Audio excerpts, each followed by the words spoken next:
Jésus, avec toi dans le désert.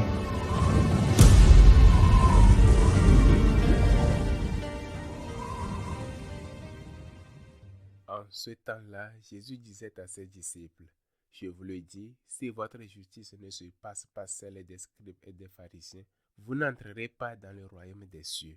Vous avez appris qu'il a été dit aux anciens, tu ne commettras pas de meurtre, et si quelqu'un commet un meurtre, il devra passer au jugement.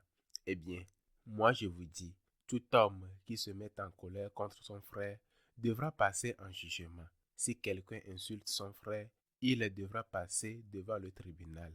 Si quelqu'un le traite de fou, il sera passible de la chaîne de feu. Donc, lorsque tu vas présenter ton offrande à l'autel, si là tu te souviens que ton frère a quelque chose contre toi, laisse ton offrande là, devant l'autel, va d'abord te réconcilier avec ton frère et ensuite viens présenter ton offrande.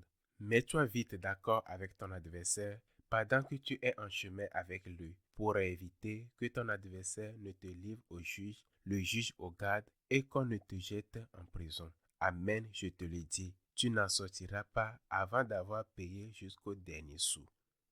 Acclamons la parole de Dieu. De quelle justice parle Jésus lorsqu'il dit « Si votre justice ne dépasse pas celle des scribes et des pharisiens, vous n'entrerez pas dans le royaume des cieux. » Il dit qu'elle doit être plus grande. Il ne dit pas qu'elle doit être différente. Il ne dit pas qu'elle doit être égale, mais il dit qu'elle doit être plus grande. Les scribes et les pharisiens étaient extrêmement rigoureux dans l'observation et l'accomplissement de la loi, mais ils s'arrêtaient là.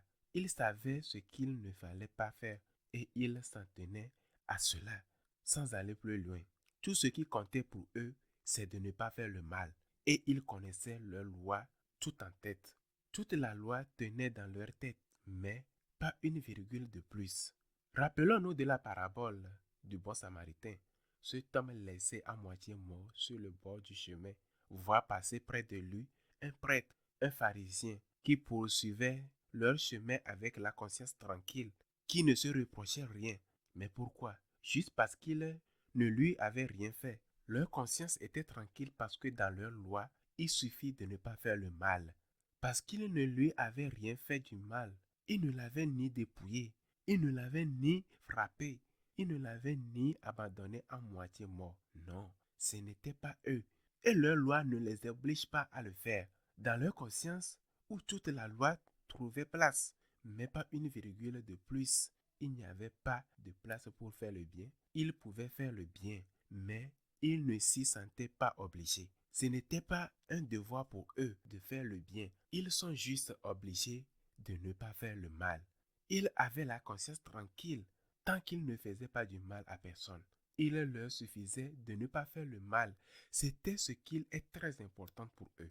Éviter le mal. Si votre justice ne dépasse pas celle des pharisiens, dit le Seigneur, vous n'entrerez pas dans le royaume des cieux. Le Seigneur le répète si souvent que l'on se demande comment ne nous sentons pas concernés. Ne suffit-il pas donc de ne pas faire le mal? Bien sûr, il faut commencer par là. Il faut au moins pratiquer la justice des pharisiens. Ne pas voler, ne pas tuer, ne pas mentir. Mais cela ne suffit pas. Il faut aller au-delà. Et le Seigneur poursuit avec des exemples en disant, tu ne tueras pas. Mais il ajoute que l'insulte même sera prise en compte. Peut-être le plus frappant est ce qui suit. Si au moment de présenter ton offrande à l'autel, tu te souviens que ton frère a quelque chose contre toi, le Seigneur ne dit pas si tu as quelque chose contre ton frère. Mais pourquoi? Parce qu'il nous a déjà appris à pardonner. Et si nous avons quelque chose contre notre frère, cela doit être déjà pardonné. Mais si c'est ton frère qui a quelque chose contre toi, et supposons qu'il ait raison, car il arrive que certains se fâchent sans motif valable, mais si celui-ci a raison, alors va d'abord te réconcilier avec lui. Cela non plus, nous ne le prenons pas toujours au sérieux. Je ne dis pas que ce soit fréquent, car bien des exagérations circulent à ce sujet. Mais il existe des catholiques qui vont à la messe, qui communient et qui peut être ne verser pas une salaire juste à leurs employés ou ne les traite pas avec dignité. Par exemple, ceux qui travaillent à leur domicile ou encore qui ont triché dans le partage de l'héritage laissé par leurs parents. Et pourtant, ils vont à la messe et ils communient. Si tu te souviens que ton frère a quelque chose contre toi et que tu sais qu'il a raison, réconcilie-toi avec lui. Sinon, tu es en état de péché et tu ne peux pas communier. Quelqu'un a-t-il quelque chose contre nous? Au moins, dans notre cœur, demandons pardon. Au moins, prenons la résolution de ne plus recommencer à pécher. Et dans la mesure du possible, réparons l'injustice, réparons le tort causé. Autrement, nous ne pouvons pas avoir la conscience tranquille. Si j'ai fait le mal, je dois le guérir. Il ne faut pas faire le mal, il faut faire le bien. Mais, il faut commencer par ne pas faire le mal. Et si j'ai fait le mal, je dois le réparer. Demander pardon, restituer ce qui ne m'appartient pas, réparer les conséquences de mes actes, car tout ne se réduit pas à l'argent, au vol. Il y a aussi de l'honneur, la réputation, la dignité, la conscience tranquille. Ne te contente pas de ne pas faire le mal, car si tu restes juste là, le Seigneur le dit, tu n'entreras pas dans le royaume des cieux. Qu'il soit ainsi.